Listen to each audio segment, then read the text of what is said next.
অসম চুক্তিৰ ষষ্ঠ অনুসূচী বা 6 শিডিউলৰ ওপৰত বা চেপ্টাৰ 6ৰ ওপৰত সদৌ অসম ছাত্ৰ সন্থাৰ লগত হোৱা আমাৰ আলোচনাৰ সাৰমৰ্ম। আজি সদৌ অসম ছাত্ৰ সন্থাৰ লগত ন্যায়াধীশ বিপ্লৱ শৰ্মা কমিটি প্ৰতিবেদন ৰূপায়ণ সম্পৰ্কত আমাৰ দীঘলীয়া বৈঠক এখন অনুষ্ঠিত হয়। আমি আগতে আপোনালোকক উল্লেখ কৰা অনুসৰি ন্যায়াধীশ বিপ্লৱ শৰ্মা সমিতি 52টা ৰিকমেণ্ডেশ্যন ৰাজ্য চৰকাৰৰ লগত জড়িত আৰু আজি 52টা ৰিকমেণ্ডেশ্যনৰ 38টা ৰিকমেণ্ডেশ্যন আছু আৰু আমি একত্ৰিত হ'ব পাৰোঁ, অৰ্থাৎ আমি যিখিনি বক্তব্য আগবঢ়াইছিলোঁ আছুৱে তাত যিখিনি সংশোধনী আগবঢ়ালে, দুইখিনিৰ সংশোধনী দুইটাৰ মাজত বুজাবুজি হোৱাৰ পিছত আমি এক নিৰ্দিষ্ট সিদ্ধান্তত উপনীত হ'বলৈ সক্ষম হওঁ। আৰু তাৰ পৰিপ্ৰেক্ষিতত অহা 10 মাৰ্চৰ বাজেট আৰু বিভিন্ন চৰকাৰী অধিসূচনা আৰু আইনৰ জৰিয়তে এই 38টা প্ৰতিবেদনক কাৰ্যত পৰিণত কৰাৰ বাবে ৰাজ্য চৰকাৰে সময়বদ্ধ কৰ্মসূচীৰে আগবাঢ়িব। বাকী ৰৈ যোৱা 14টা ৰিকমেণ্ডেশ্যনৰ ওপৰত 10 মাৰ্চৰ আগতে আছুৰ লগত আমাৰ আৰু এখন বৈঠক হ'ব আৰু অসম বিধানসভাৰ অধিৱেশনৰ পৰিপ্ৰেক্ষিতত আমি বিধানসভাৰ অধিৱেশন সামৰণি পৰাৰ পিছত অৰ্থাৎ এপ্ৰিল মাহৰ প্ৰথম সপ্তাহত আছুৰ লগত তৃতীয়লানি বৈঠক কৰি আমি 52টা প্ৰতিবেদনেই আশা কৰিছোঁ যে আমি এটা সহমতৰ জৰিয়তে আমি ৰূপায়ণ কৰিবলৈ সক্ষম হ'ম। আজি যিকেইটা বিশেষ ব্যৱস্থাৰ ওপৰত আছু আৰু আমাৰ ঐক্যমত হ'ল তাৰ ওপৰত মই কেইটামান আপোনালোকক বক্তব্য ৰাখিব খুজিছোঁ। প্ৰথম, অসমৰ চৰকাৰী ভাষা সঞ্চালকালয় বিপ্লৱ শৰ্মা কমিটিয়ে ৰিকমেণ্ডেশ্যন কৰাৰ দৰে আমি এটা পূৰ্ণ পৰ্যায়ৰ ডাইৰেক্টৰেটলৈকে ৰূপান্তৰ কৰাৰ বাবে সিদ্ধান্ত গ্ৰহণ কৰিছোঁ। অহা 14 এপ্ৰিলৰ পৰা অসমত চৰকাৰী যি আইন আহিব, চৰকাৰী যি ৰুলছ আহিব, চৰকাৰী যি নটিফিকেশ্যন হ'ব, সেই নটিফিকেশ্যন ইংৰাজীৰ উপৰিও অসমীয়াতে এই নটিফিকেশ্যনবিলাক চৰকাৰে প্ৰকাশ কৰিব। বৰাক উপত্যকাত আমাৰ বৰাক উপত্যকাৰ এছ'চিয়েট লেংগুৱেজ বেংগলী ভাষাত আৰু বিটিআৰত ইংৰাজী আৰু অসমীয়াৰ উপৰিও বড়ো ভাষাতো এই নটিফিকেশ্যন বা এই সিদ্ধান্তসমূহ প্ৰকাশ কৰা হ'ব। এই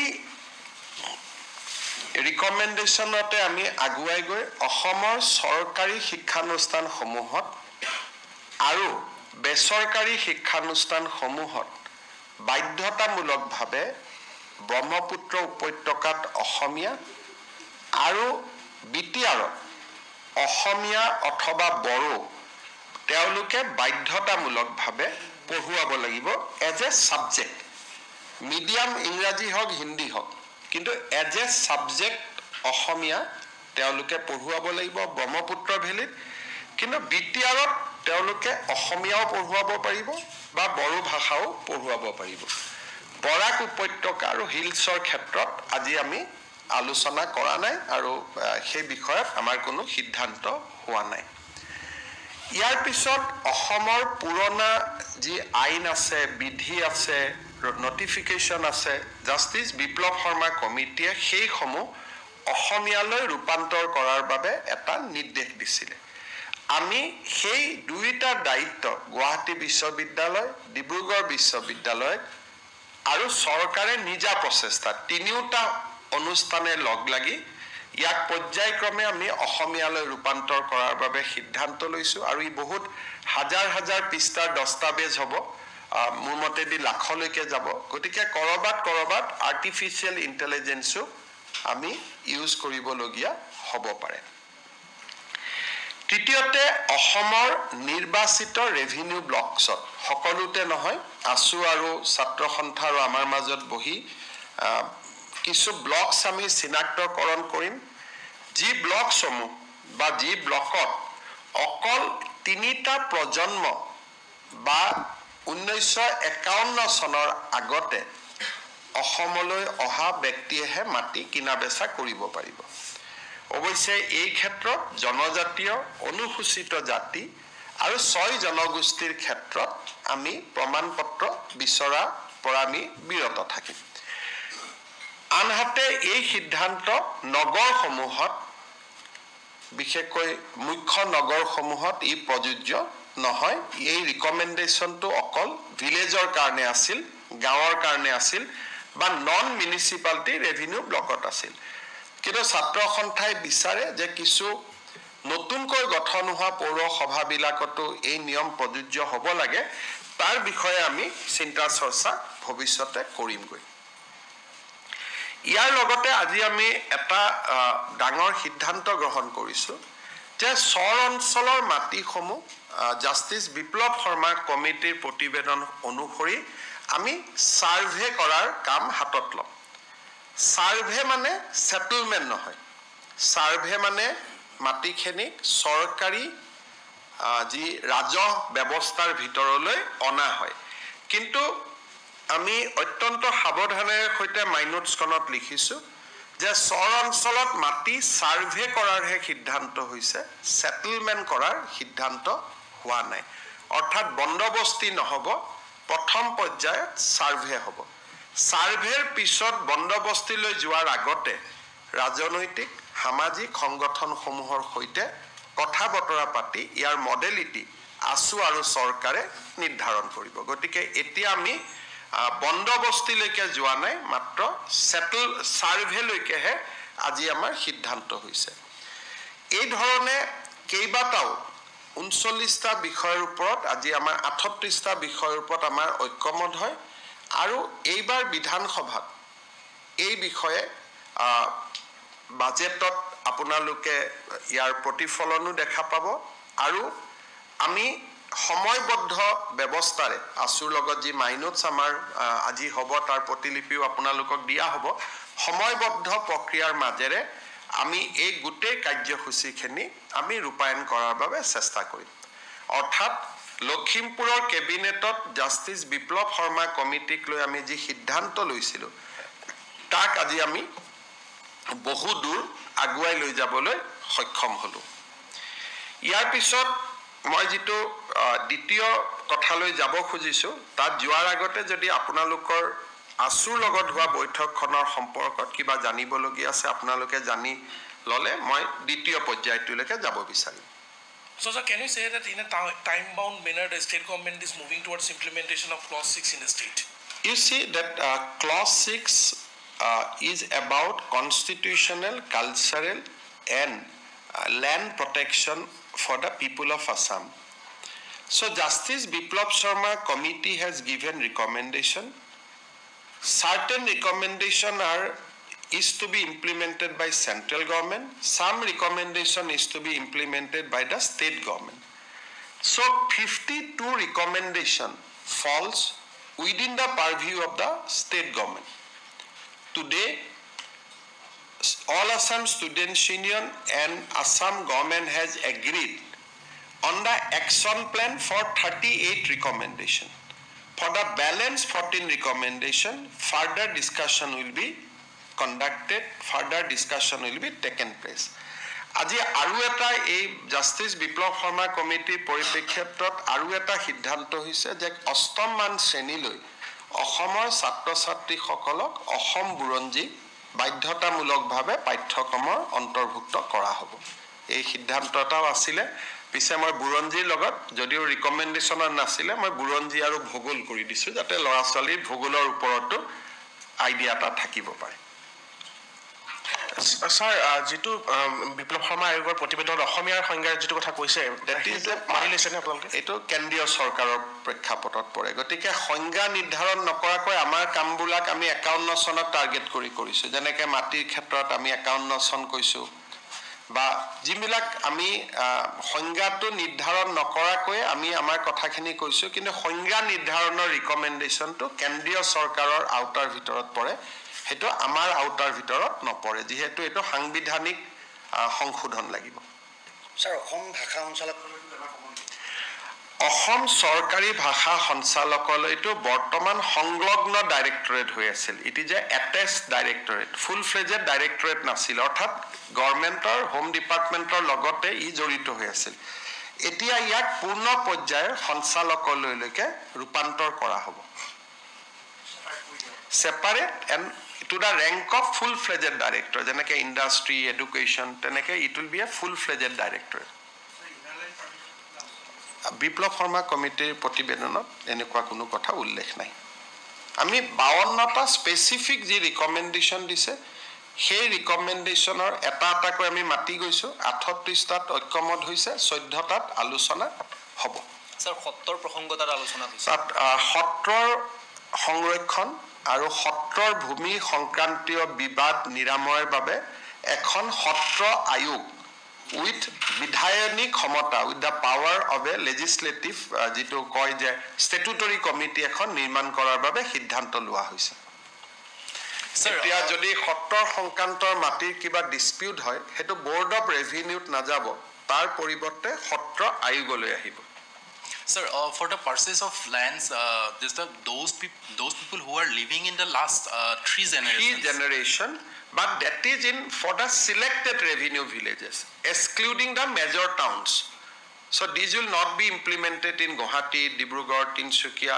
It is the Justice Biplab Sharma committee has clearly said that this recommendation only for selected revenue blocks. Now the name and the number of selected revenue blocks will be discussed, but the committee has clearly said that these will not be implemented in the municipal areas of the state. So generally for this recommendation there is no apprehension of people who are situated in the municipal area or in the major towns. There is no apprehension for them. And as I told you earlier, that this recommendation will not be taken in the Borak Valley also. So there was, when we talked to the ASU leadership today, they said that there will be a tripartite discussion, which we have already, Assam government has already talked with the center. So I have discussed this issue with the Home Ministry in Delhi, and we have already recommended that, look, 52 recommendation we can implement, rest we cannot implement. So for the implementation of the balance recommendation, central government should initiate a tripartite discussion. So state government has already recommended for that. We have recommended tripartite discussion. Habo. Aji amar cabinetot Tiwa Autonomous Councilor সদস্যৰ সংখ্যা 36 পৰা 42লৈ কৰিবলৈ সিদ্ধান্ত গ্ৰহণ কৰা হয়। কেবিনেটত মিচিং, ৰাভা হাছং, ঠেঙাল, সোণোৱাল, দেউৰী আৰু বডো কছাৰী ৱেলফেয়াৰ কাউন্সিলৰ ইলেকশ্যন ছেপ্টেম্বৰ মাহত অনুষ্ঠিত কৰিবলৈ আৰু ৰাভা হাছঙৰ ইলেকশ্যন এপ্ৰিল মাহৰ ভিতৰত অনুষ্ঠিত কৰিবলৈ সিদ্ধান্ত গ্ৰহণ কৰা হয়। আৰু যেতিয়ালৈকে কাউন্সিল কেইখন নহ'ব, বৰ্তমান কাউন্সিলে নিৰ্বাচন নোহোৱালৈকে বৰ্তমান কাউন্সিলে যাতে ইয়াৰ কাৰ্যসূচী চলাই থাকে তাৰ বাবে সিদ্ধান্ত গ্ৰহণ কৰা হয়।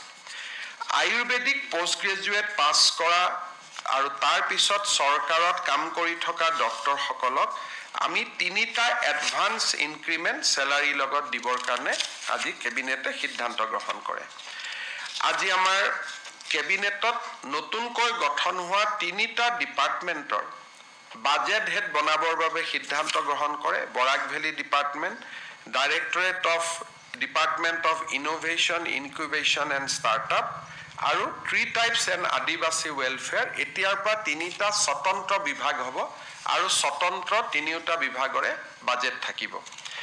আজিৰ কেবিনেটত বড়োলেণ্ডত স্বামী বিবেকানন্দ ইউনিভাৰ্চিটি বুলি ব্যক্তিগত বিশ্ববিদ্যালয় এখনত মঞ্জুৰি দিয়া হয়।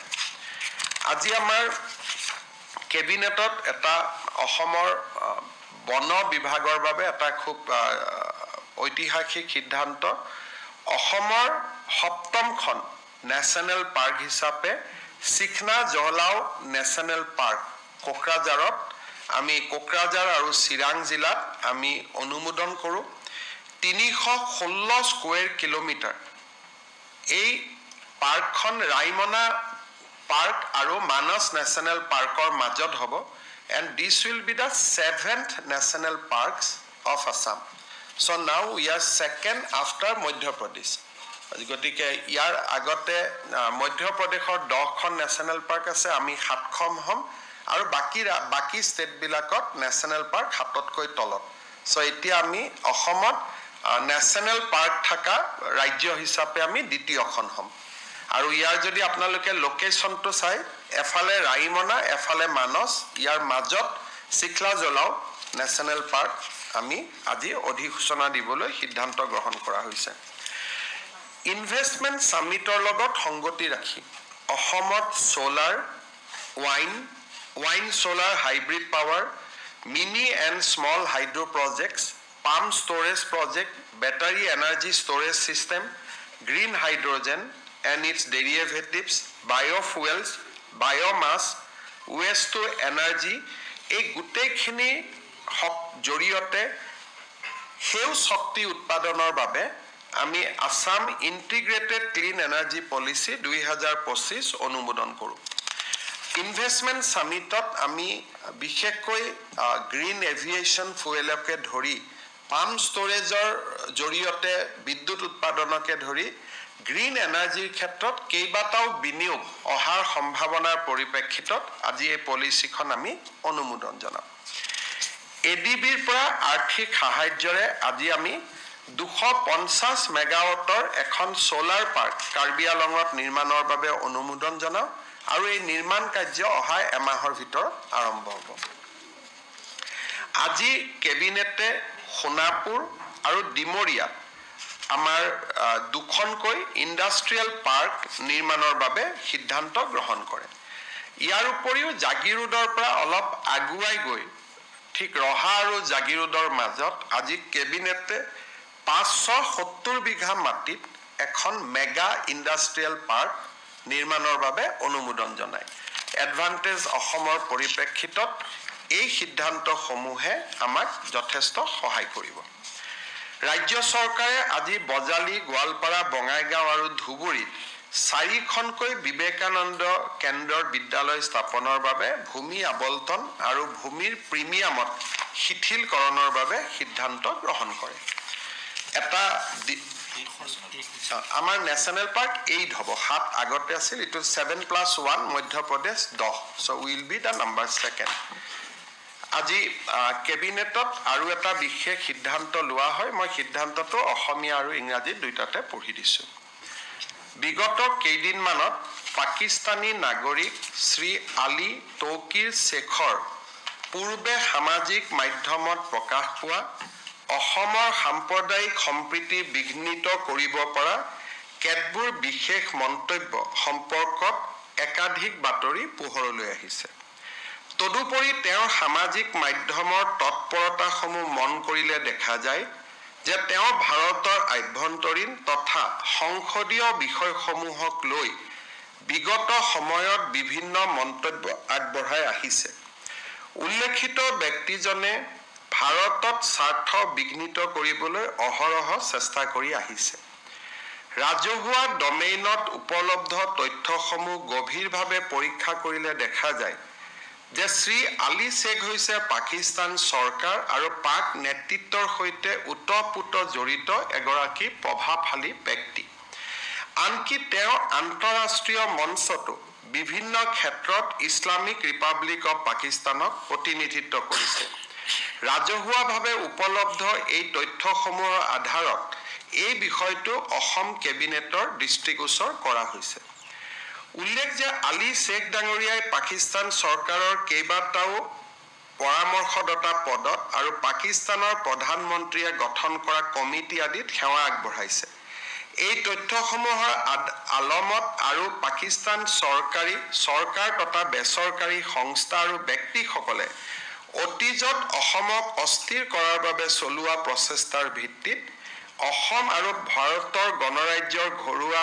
বিষয়ত আলী শ্বেখ ডাঙৰীয়াটো কাটি দিব লাগে আলী শ্বেখৰ হস্তক্ষেপ কৰাৰ বাবে চলোৱা এনে প্ৰচেষ্টাক অসম চৰকাৰে গুৰুত্ব সহকাৰে লৈছে তেওঁৰ সামাজিক মাধ্যমৰ কাৰ্যকলাপ আৰু ৰাজহুৱাভাৱে উপলব্ধ তথ্য তদন্তৰ অন্তত স্পষ্ট হৈছে যে আলী শ্বেখ ডাঙৰীয়া ব্ৰিটিছ নাগৰিক আৰু অসমৰ মাননীয় সংসদ সদস্য শ্ৰী গৌৰৱ গগৈৰ পত্নী শ্ৰীমতী এলিজাবেথ গগৈৰ সংস্পৰ্শলৈ আহিছিল পাকিস্তান চৰকাৰৰ সৈতে থকা যোগাযোগৰ লগতে আলী শ্বেখ হৈছে জলবায়ু পৰিৱৰ্তনৰ ক্ষেত্ৰত কাম কৰা অলাভজনক সংস্থা লিড পাকিস্তানৰ প্ৰতিষ্ঠাতা বিগত সময়ছোৱাত ইছলামাবাদত কটোৱা সময়ছোৱাত লিড পাকিস্তানৰ অবিচ্ছেদ্য অংগ আছিল ব্ৰিটিছ নাগৰিক শ্ৰীমতী এলিজাবেথ গগৈ তদুপৰি আলী শ্বেখ আৰু British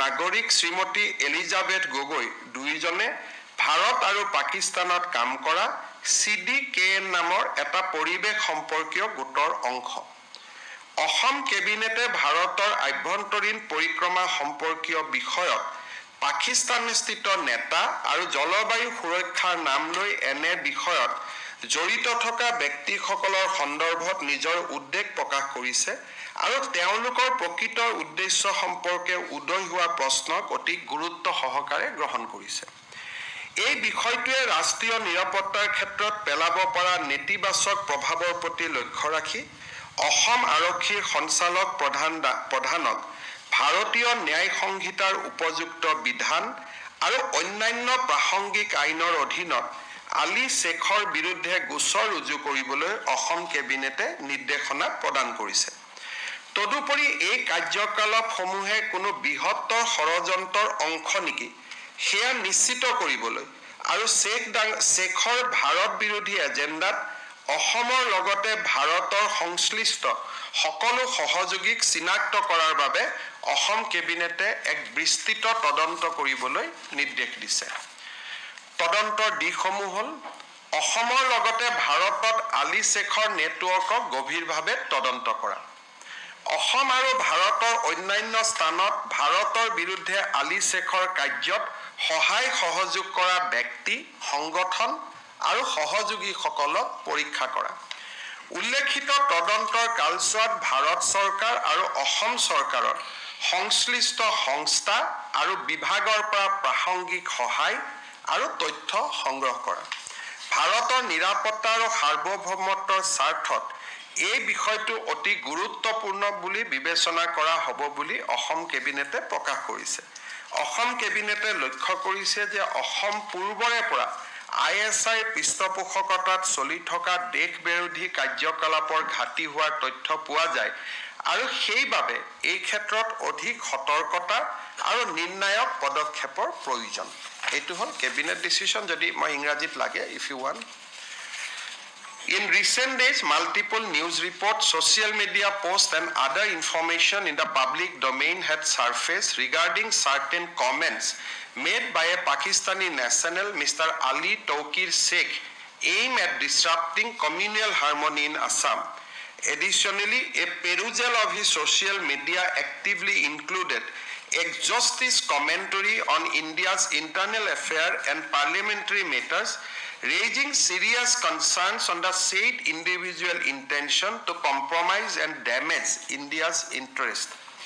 Closer examination of information from public domain revealed that Sri Ali Sheikh is an influential individual with pervasive roots in the government of Pakistan and its leadership, having even represented the Islamic Republic of Pakistan in the international forum.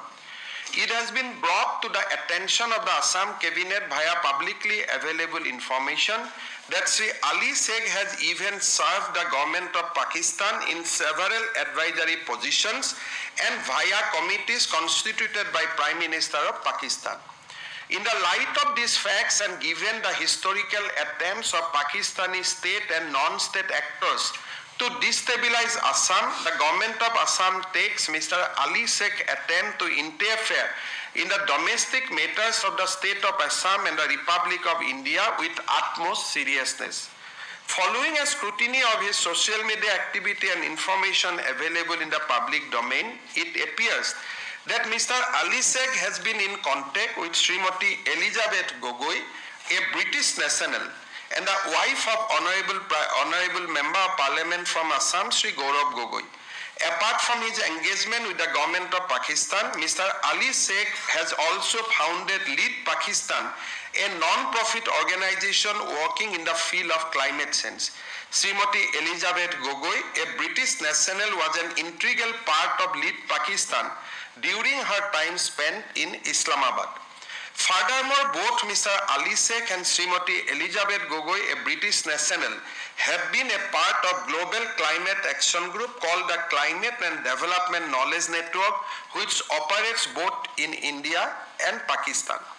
The Assam Cabinet notes its concern regarding the explicit involvement of a Pakistani-based leader and the other actor of a climate action group in the matters concerning India's internal affairs, thereby raising serious questions on its actual intent and operations.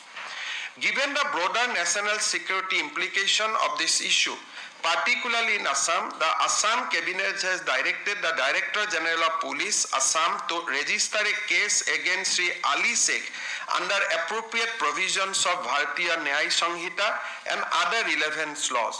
Additionally, the Assam Cabinet directs an extensive inquiry to be conducted to ascertain whether these activities are part of a larger conspiracy and to identify any sympathizer or associate within Assam and across India who may be aiding Mr. Sheikh's anti-India agenda. The inquiry may investigate the width and depth of Mr. Ali Sheikh network within the state of Assam and across India. Examine individuals, organizations, and accomplices based in Assam and rest of India who have aided and abetted Mr. Ali Sheikh's action against India. 6. Relevant assistance and information from concerned agencies and departments of the Government of India and Government of Assam in the course of the above-mentioned investigation. The Assam Cabinet expects this matter to be pursued with utmost seriousness in the interest of India's security and sovereignty. The Assam Cabinet notes that the state of Assam has historically remained a hotspot of ISI-sponsored activities, necessitating heightened vigilance and decisive actions. গতিকে কেবিনেটে এই সম্পৰ্কত cash এটা register কৰিব।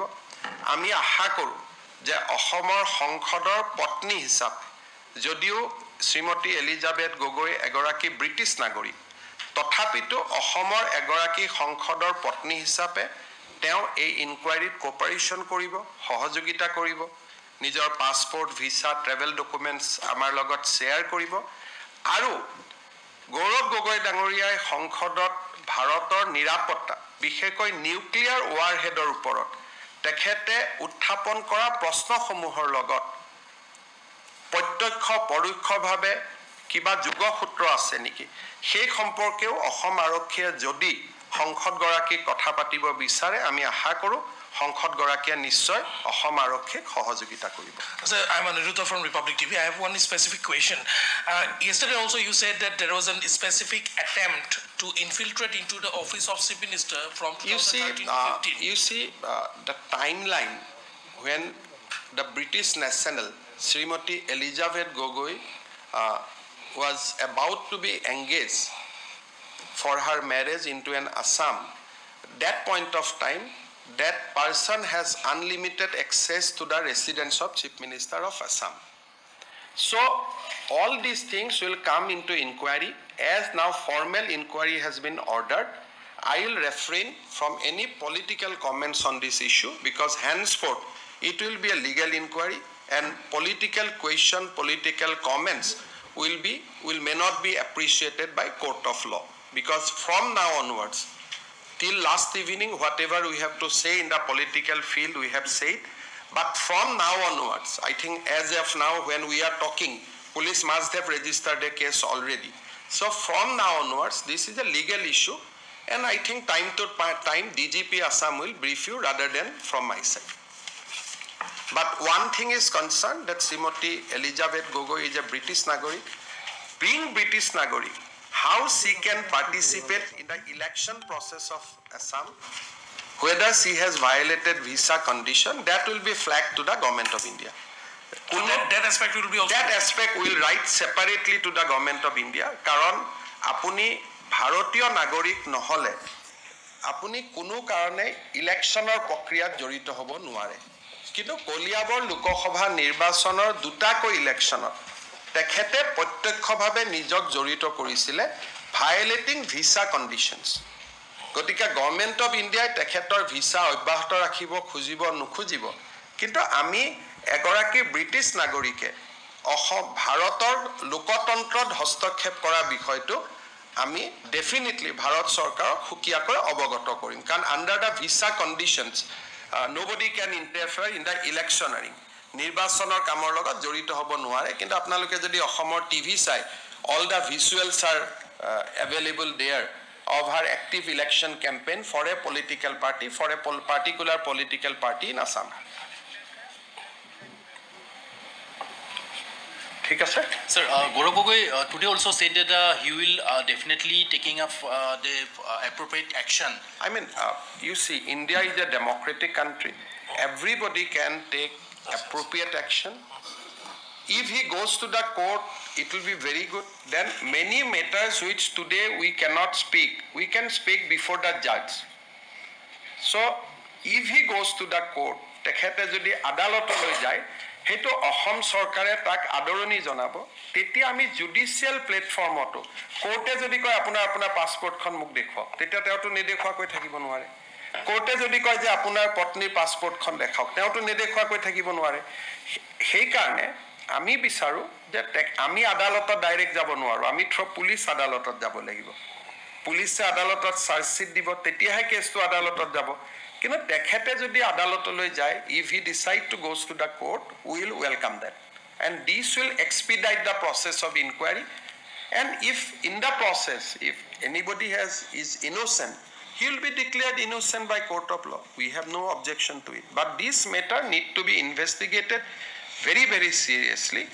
In the name of climate action, if some British national or Pakistani national wants to interfere into the India's sovereignty, we need to take that head on. Because somebody has a political power, somebody is a leader of some political party, we cannot compromise with the nation's security. I am separately writing a letter to Sri Mallikarjun Kharge as well as the Bhupen Bora to highlight that look, whatever we are doing, we are not doing any as a political purpose. We are purely doing it for the maintaining the security and sovereignty of the country. So his visit to embassy is established. Kunubai kobo photoshop korise, kiba korise, there is nothing like that. His visit has been confirmed. Investigation has confirmed his visit. Subsequent to visit, he tried to solicit nuclear secrets from Government of India. He tried to solicit many defense secrets from Government of India. Those are in public domain. There is no defense on that, except he coming out clean. The Ahomor Hongkot ejanok, Kasabaha Rastatut, Kiman radar logua hoise. অসমৰ সংকট এজনক তাৰ প্ৰয়োজনীয়তা কি মেঘালয়ত কিমান uranium মজুত আছে হেতু অসমৰ সংকট এজনক তাৰ জনাৰ প্ৰয়োজন কি ভাৰতৰ নিউক্লিয়াৰ এনাৰ্জি প্ৰগ্ৰামত কোন ফৰেন ষ্টেটে আমাক সহায় কৰিছে তাক জানাৰ প্ৰয়োজনীয়তা কি আছে গতিকে these are very very serious national security concerns আৰু ই সাধাৰণতে মই মোক কলো তই মোক কলো আপুনি কি কয় this is something serious than putting this question there that question there so that is why we decided that let us not take it into the political format rajniti korar provision nai let police investigate it impartially পুলিশক তেওঁলোকে সহযোগ কৰক পতি পত্নী দুই গৰাকীয়ে পুলিশক সহযোগ কৰক তাকে আমি কামনা কৰিম otherwise they have to be summoned but at least they যদি নিজে সহযোগিতা কৰে well and good আৰু as a deputy leader of a responsible political party definitely তেওঁৰ আৰু ফ্যামিলিৰ পৰা যদিও ভাৰতীয় নাগৰিক নহয় definitely will expect proper cooperation কাৰণ সদায় এটা কথা মনত ৰাখিব যে অসম ISI hotbed আৰু বহুত সময়ত আমি ক'ব নোৱাৰাকৈ তাত আমি ফচি যাব পাৰোঁ মই এইটো কোৱা নাই যে তেওঁ জড়িত হৈ আছে সামটাইম ডিৰেক্টলি ইনডাইৰেক্টলিও আমি ক'ব নোৱাৰাকৈ সোমাই যাওঁ গতিকে ইয়াক মই কাকো ব্যক্তিগত অভিযোগ কৰা নাই কাকো আক্ৰমণ কৰা নাই পলিটিক্যাল আক্ৰমণ is a different thing but as a chief minister of Assam it is my duty that if I notice any ISI activity in Assam, I have to come hands down. I have to come heavily on that. So if we look closely, এটা DGP SIT কৰি enquiry কৰে তেওঁ থানাত দি enquiry কৰে সেইটো আমি ক'ব নালাগে now it is up to the DGP DGP দুদিন ইনকুৱাৰী কৰাৰ পিছত এটো NI লেকেও হস্তান্তৰ কৰিব পাৰে CBI কো দিব পাৰে it is now the process will now take place. So a closer look কেবিনেটত কোৱা হৈছে ডিজিপিক আপুনি কেছ ৰেজিষ্টাৰ কৰক তেওঁ কেছ ৰেজিষ্টাৰ কৰিব ইনকুৱাৰী তেওঁ SIT কো দিব পাৰে ইনকুৱাৰী তেওঁ নিজেও কৰিব পাৰে নাও it is a legal process তাত আৰু আমি সমুৱাটো উচিত নহয় So a closer look at Ali Tokir's tweets which he had made earlier it seems that he is very much deeply involved in you see he has addressed the MP in the first name yes and that day many people have been expelled but only he was mentioned it may be coincidence but the MP has to explain you cannot avoid questions you have to explain that yes I know him I do not know him but now I cannot say whether he knows him or not it is for him to explain now you see even Sonia Gandhi has taken Indian citizenship the leader, the national president of the Congress party, she has also taken Indian citizenship. Now, why you have not taken Indian citizenship? Purely it is your personal matter. I cannot comment. But being a foreign national, can you interfere in the election process of India? That definitely I can question. And they have to answer in a court of law. They have to answer before police. Or otherwise, we have every right to move government of India for cancelling the visa.